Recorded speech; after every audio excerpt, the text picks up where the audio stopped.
This is the cult of wrestling, so welcome to the cult of wrestling. देखिए भाई, 2 दिन रह चुके हैं, यानी कि कल होने वाला है शनिवार सैटरडे, और कल स्मैकडाउन का एपिसोड होने वाला है। उसी के बाद हॉल ऑफ फेम स्टार्ट होने वाला है। रेसलमेनिया संडे को होने वाली है और सैटरडे, यानी कि संडे की सुबह और मंडे की सुबह, आप सब एक तरह से कह सकते हैं, बिकॉज टाइमिंग का फर्क है। और टाइमिंग की बात करी जाए, चलिए आपको मैं कल स्मैकडाउन का शुरुआत कर दूं, बिकॉज कल से शुरुआत होने वाली है रोड टू रेसलमेनिया की, जो इनके वीकेंड होते हैं। अब देखिए, कल स्मैकडाउन का एपिसोड 5:30 बजे आएगा। आप सबको पता है, 5:30 से 8:30 आई थिंक यही टाइम है। और उसके बाद 8:30 के एकदम बाद, यानी कि 1 या 2 मिनट के बाद, आपको यूट्यूब पर, इनके जो यूट्यूब का चैनल है डब्ल्यू कंपनी का, वहां पर आपको लाइव स्ट्रीमिंग होता नजर आने वाला है hall of fame induction ceremony. यानी कि हॉल ऑफ फेम 2025 आपको यूट्यूब पर देखने को मिलने वाला फर्स्ट एवर ऐसा हो रहा है। स्मैकडाउन के बाद ही शुरू हो जाएगा, उसी अरीना से शुरू होगा। सो ये बहुत अच्छी बात है। कल 5:30 से लेके करीबन आप लगा लीजिए 8:30 बजे तक स्मैकडाउन है। 8:30 से लेके मेरे ख्याल से 2-2.5 घंटे हॉल ऑफ फेम चलने वाला है। तो 11 बजे का टाइम मान लीजिए, तो 5:30 से लेके 11 बजे सुबह, यानी कि भाई करीबन 6-7 घंटे का प्रोग्राम होने वाला है। तो भाई लास्ट ईयर आपको याद ही हुआ था वैसा ही कुछ होने वाला है। देखते हैं भाई इस बार हॉल ऑफ फेम में क्या खास होता है। वो स्मैकडाउन का एपिसोड कल खास है, बिकॉज कल जॉन सीना भी आने वाला है। रेंडी ओटन का अपोनेंट पता चलने वाला है भाई, ओटन को कौन फेस करने वाला है रेसलमेनिया के अंदर, उसके बारे में आगे बात करूंगा। सो दोस्तों, ये थी तमाम अपडेट्स। अब बात करना चाहता हूँ भाई द मेजर आफ्टर मैथ की, यानी कि भाई अब जो आपको रेसलमेनिया 41 देखने को मिलने वाली है, उसकी प्रॉपर टाइमिंग क्या है, वो कब स्टार्ट होगी, कहाँ देख सकते हो। देखिए, बहुत बार बता चुका हूँ कहाँ देख सकते हो, नेटफ्लिक्स पर ही आएगी, कहीं और जुगाड़ नहीं है। जुगाड़ नहीं है, लेकिन हाँ एक चीज बताऊंगा आपको इस वीडियो के अंदर, ध्यान से सुनना। उसके बाद मैं कुछ बोलूंगा नहीं उसके बारे में। आप जितने भी लोग देखें इस वीडियो को, आपके लिए वो एक, समझ लो, मजा आ जाएगा आपको, बिकॉज आपको सब देखने को मिल जाएगा। इट्स फ्री, समझ रहे हो ना। तो देखिए, सबसे पहले बात करें भाई रेसलमेनिया कब आएगी। रेसलमेनिया आने वाली है संडे की सुबह, यानी कि शनिवार खत्म होगा, और 2:30 बजे दोपहर के, यानी कि 2:30 पे आपको रेसलमेनिया का किक ऑफ देखने को मिलने वाला है। जो किक ऑफ की लेंथ है वो 2 घंटे है। 4:30 बजे आपको रेसलमेनिया 41 लाइव देखने को मिलने वाला है, संडे की सुबह 4:30 बजे। अब 4:30 से लेके 9:30 बजे तक, जी हाँ दोस्तों, करीबन 5-6 घंटे का इवेंट होने वाला है। बताया जा रहा है कि रेसलमेनिया का नाइट 1 हो चाहे नाइट 2 हो, तो दोनों इस बार लेंथी होने वाले हैं, छोटे नहीं होने वाले। अब देखते हैं भाई क्या होने वाला है। नाइट 1 आपको पता सारे मैचेस क्या है, नाइट 2 के सारे मैचेस क्या है, वो मैं आपको प्रिडिक्शन बताऊंगा कल परसों, तो मैं बता दूंगा आपको। लेकिन द मेजर थिंग इज, तो जो रेसलमेनिया इस बार लेंथी होगी, तो समझ लीजिए भाई किक ऑफ अगर आपको देखना है तो देख सकते हो। किक ऑफ मैं देखता नहीं, बिकॉज आई थिंक वो यूट्यूब पर ही अवेलेबल हो जाता है, जब मर्जी देख लो उसको। जो मेन शो है वो आपको 4:30 बजे लाइव होता नजर आने वाला है, जो कि नेटफ्लिक्स पर स्ट्रीम होगा।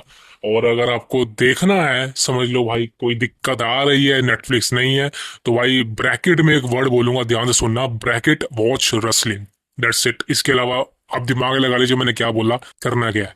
अब देखिए भाई, सिंपल सी बात है, रेसलमेनिया कैसी जाने वाली है। नाइट 1 अच्छा जाने वाला है, नाइट 2 अच्छा जाने वाला है। मैं ये नहीं कह सकता कि कौन सा मैच बवाल होने वाला है, कौन सा फुस होने वाला है, लेकिन जितने ही मैचेस बुक हुए हैं, आई थिंक 7-7 मैचेस बुक हैं, 15-16 मैचेस हैं टोटल इवेंट के अंदर। देखते हैं भाई इस बार की रेसलमेनिया 41 ह्यूज होती है या नहीं, दैट्स द बिगेस्ट थिंग। अब बात करना चाहता हूँ स्टेज रिवील का टाइम। अब देखिए, रेसलमेनिया हमेशा से ही भाई एक grandest stage them of all है, स्टेज पे जाना जाता है, स्टेज कमाल की होनी चाहिए। इस बार की रेसलमेनिया के लिए हाइप तो उतनी नहीं थी जितनी होनी चाहिए थी, बट राइट नाउ दोस्तों स्टेज का कमाल कर गया, बिकॉज बताया जा रहा है कि एलिजेंस स्टेडियम में स्टेज अच्छा बना है। वैसे तो उम्मीदें नहीं थी, पायरोस की कमी थी, दैट्स इट, लेकिन स्टेज की क्वालिटी बहुत अच्छी है, बिकॉज जैसे कि स्टेज बड़ा बनाया गया है, बिकॉज जो टिकट सेल आउट है वो काफी कम रहे हैं डब्ल्यू कंपनी के, आई थिंक 50-55 हजार के आसपास रही है। जो 10,000 टिकट घटाए हैं इन्होंने, 10,000 टिकट सेल आउट नहीं करे, वो बताया जा रहा है कि वो सेट के पीछे ही स्टेज बनाया इन्होंने, जिसकी वजह से वहां पे पब्लिक या ऑडियंस नहीं बैठ सकती।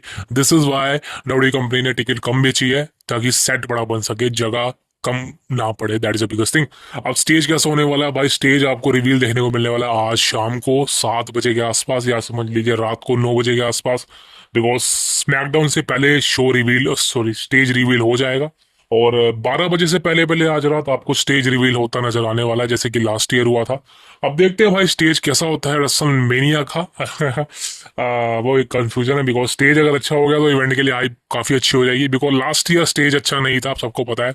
रेसलमेनिया 39 का स्टेज अच्छा था, लेकिन इस बार की रेसलमेनिया जो कि इंडोर में होने वाली है दोबारा से, अब देखते हैं भाई स्टेज कैसा बनता है। जितनी हाइप थी वैसा स्टेज है या नहीं, बट मेरे को लगता है भाई डब्ल्यू कंपनी ने अच्छा स्टेज बनाया होगा, बिकॉज आपको पता है सोशल मीडिया की ट्रिपल एस सुनता है, और ट्रिपल एस को पता है कहाँ बैकलैश मिलेगा। सो वहां पर ये चीजें नहीं होनी चाहिए, बैकलैश नहीं मिलना चाहिए, तो स्टेज अच्छा होगा मेरे हिसाब से भाई। मेरे को डिसेंट डिसेंट से थोड़ा ऊपर लगेगा, दैट इज बिगेस्ट थिंग। अब दोस्तों बात करना चाहता हूँ द वाइपर रेंडी ओटन का स्टेटस क्या है रेसलमेनिया के लिए। देखिए केविन ओवेंस इंजर्ड है, रेंडी के लिए कोई अपोनेंट नहीं है। कुछ दिन पहले न्यूज आई थी कि सोलो सिकोवा फेस करने वाला ओटन को, लेकिन मैंने कहा था भाई ये मैच नहीं होने वाला, ये वाहियत मैच है, इसके कोई चांसेस नहीं है। अब रेंडी ने प्रेस कॉन्फ्रेंस में बोला है कि भाई वो स्मैकडाउन के एपिसोड में अपोनेंट कौन होने वाला है वो निकोल्डिस से पूछेगा। अगर निकोल्डिस ने बता दिया ठीक है, वरना निकोल्डिस को एक और आरक्यू पड़ेगी। अब देखिए बहुत से लोग कह रहे हैं कि भाई निकोल्डिस वर्सेस रेंडी ओटन का मैच होगा, लेकिन मेरे को नहीं लगता कि निकोल्डिस वर्सेस ओटन का मैच होगा। बिकॉज आप खुद सोचिए ना, अगर निकोल्डिस क्लियर होता, अगर निकोल्डिस मेडिकली क्लियर होता तो भाई निकोल्डिस अटैक करता रेंडी ओटन पे, जैसे कि हमने पास्ट में देखा भी है। जनरल मैनेजर पे अटैक होते हैं, लेकिन जनरल मैनेजर भी अटैक करता है, लेकिन निक ओल्डिस ने अभी तक किसी को भी हाथ नहीं लगाया। इससे पता चलता है कि निक ओल्डिस अटैक नहीं करता। कहीं ना कहीं भाई वो प्रॉब्लम है कि शायद मेडिकली क्लियर ना हो। वैसे निक ओल्डिस एक रेसलर है, बट कहीं ना कहीं भाई गैप हो चुका। तो मेरे को नहीं लगता कि निक ओल्डिस वर्सेस रेंडी ओटन का मैच होगा। और चलो मान लो ये मैच हो भी गया, लेकिन सबको पता है भाई निक ओल्डिस हारेगा। तो भाई जिस मैच की रिजल्ट ही हमको पता है उसमें कोई मजा नहीं आने वाला। लेकिन मेरे को कहीं ना कहीं लगता है कि भाई रेंडी ओटन के लिए क्या होने वाला है रेसलमेनिया 41 में, भाई अभी के अकॉर्डिंग जो मेरे को लग रहा है वो लग रहा है मेरे को रेंडी ओटन विदाउट अपोनेंट जाने वाला है रेसलमेनिया में। यानी कि इसका मतलब ये नहीं अपोनेंट नहीं आएगा रेसलमेनिया में, रेंडी ओटन कॉल आउट करेगा किसी को। यानी कि रेंडी ओटन चैलेंज करेगा कि भाई किसी को भी मुझसे लड़ना है तो आ जाओ।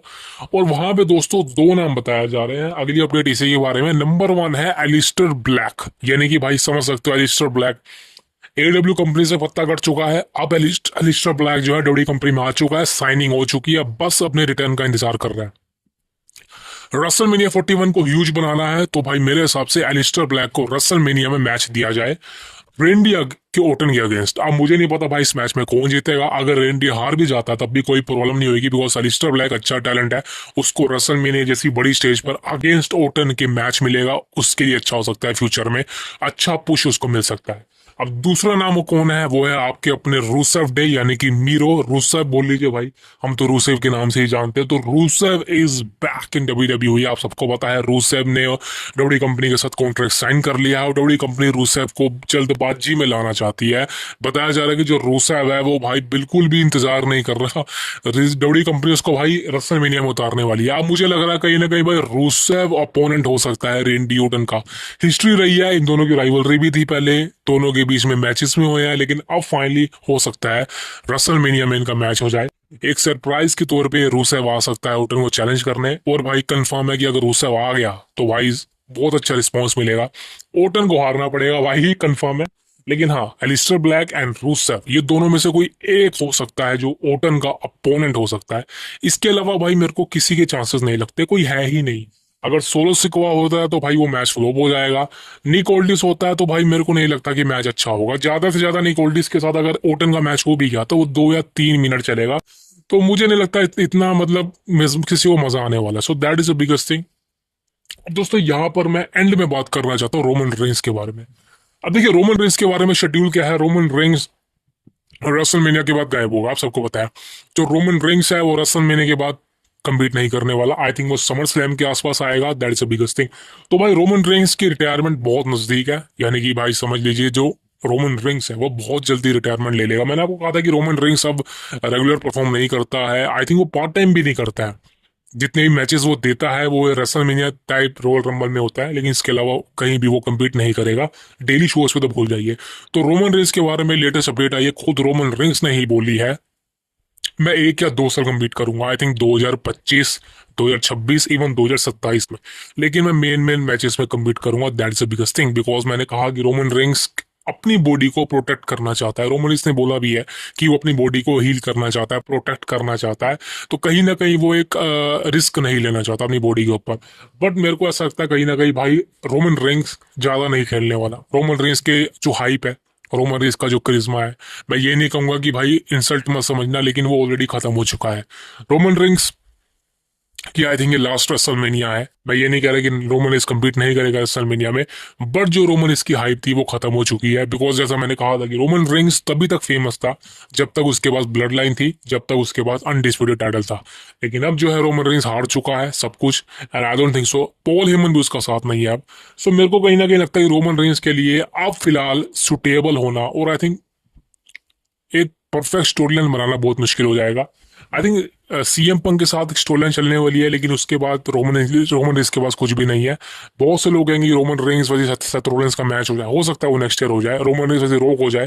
लेकिन फिलहाल that is the biggest thing, Roman Reigns एक दो साल में रिटायरमेंट ले लेगा। So that is the biggest thing. अब दोस्तों मैं आपसे मिलूंगा कल की वीडियो में, बिकॉज कल हॉल ऑफ फेम है, स्मैकडाउन का एपिसोड है, और कल ही मैं लेके आने वाला हूँ रेसलमेनिया की नाइट वन की प्रेडिक्शन। सो भाई इंतजार कीजिए, तब तक thank you very much, see you next.